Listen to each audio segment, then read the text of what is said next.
The Eons Elite looks gorgeous in figures and very overpowered in-game. Very great collector's items if you're starting a Skylanders collection.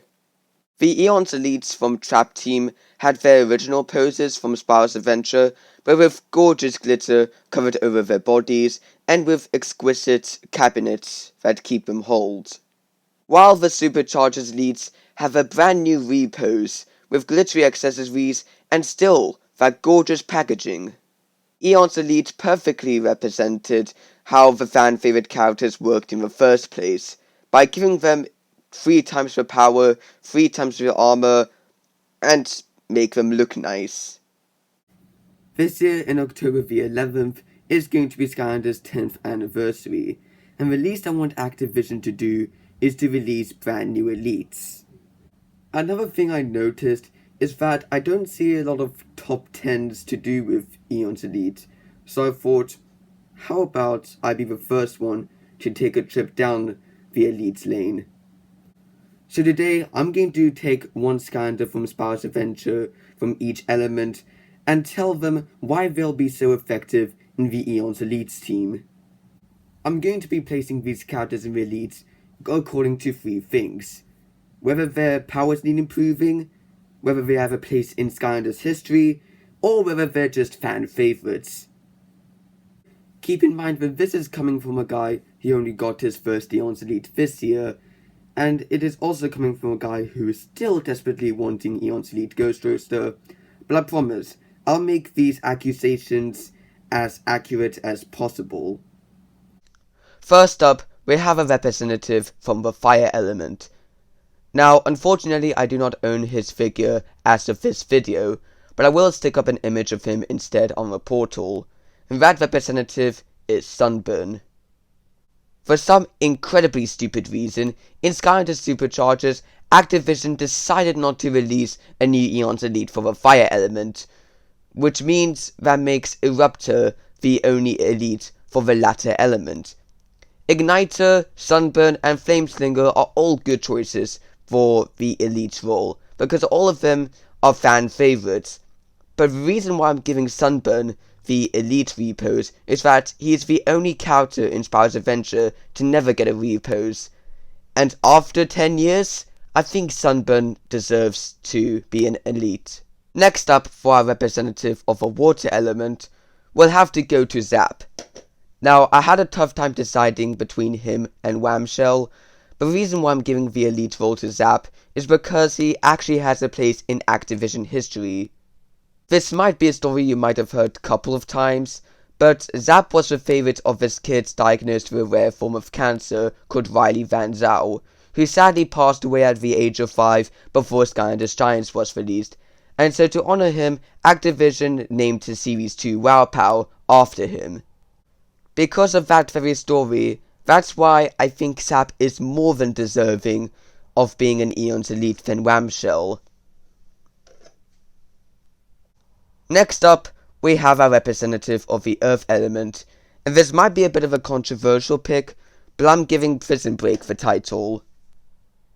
If you have seen Skylander Gamer TV's video about why Prison Break was such an important character to Activision, then you'll know why that Prison Break is deserving to be an Eons Elite. If you have seen Skylander Gamer's TV video about why Prison Break was so important in Activision, then you'll know why. He's the whole reason why Light Course existed. He provided the idea with a trap gimmick and the Creation Crystal gimmick.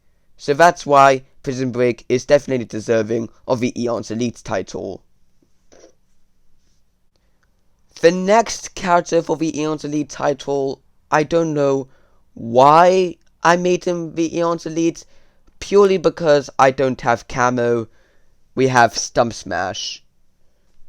I don't know what to say. I think he should be an Eons Elite so that his powers can get better, so that he can do more damage, so that he lives up to his name.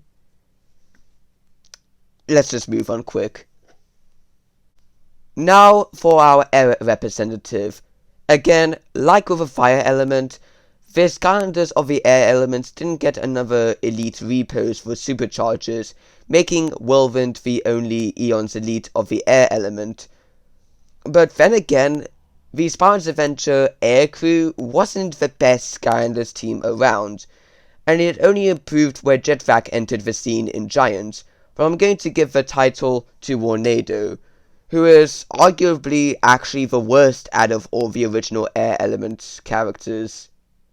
I'm giving him the Eons Elite title because his design is so cool. So, making that design cool, fit in with his power level, should be a good idea. Anyway, I'm gonna take him off now. Next up, we have a representative from the tech element. Now, just to warn you, I tried to make this choice as unbiased as possible. So, our representative of the tech element is Drill Sergeant. Hear me out. Drillbot and Drill Sergeant are the only Spyro's Adventure characters from the tech element to not get an Eons Elite. But Drillbot is already too powerful on his own. Sure, I still love him, but I think giving him an Eon Elite will just be dead horse beating. As with Drill Sergeant, I think he can do a tiny bit improvement when it comes to his power level. The next pick is certainly going to be my most controversial one, but my next pick for the Magic Element representative, we have Wrecking Ball. I would give Double Trouble the Eons Elite title, but unfortunately I don't have Double Trouble yet, so I don't know how good he is. As with Wrecking Ball, most people see him as a failed opportunity. He has such a cute design, but most people think, oh, all he does is he lick people, so that's about it. Even though I personally enjoy playing as Wrecking Ball, but giving him an Eons Elite title will give Wrecking Ball a new appreciation to most other Skylanders fans. And last, but certainly not least, our Eons Elite representative of the Undead element, and I'm giving this one to Cinder. The reason why I'm giving the Eons Elite title to Cinder is because her friend from the original Spyro games, Spyro himself, already has an Eon Elite, so it will only make sense for Cinder to have an Eons Elite too. Also, her Black Lightning could do a lot of improving, so that's why I'm giving her the Eons Elite title. So these are all of my picks for the Eons Elite title. What are your characters that you think would make great Eons Elites? I'm open to any opinions. Like, comment, and subscribe, and I'll see you next time.